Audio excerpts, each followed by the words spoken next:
生死戀。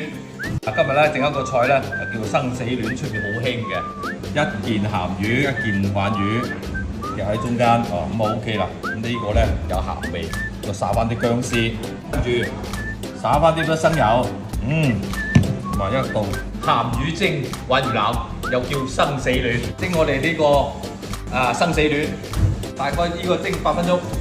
好啦，我哋嘅蒸魚蒸好啦，佢唔夠鹹咧。幾滴咁多生抽落去，好多啊！啲鹹魚好鹹㗎，一定有鹹味嘅。好啦，蒸魚咧一定要炸翻少少熟油，嗰啲魚先至唔腥同埋香嘅。嗱燒油咧唔一定係燒到炸落去炸聲。OK，搞掂。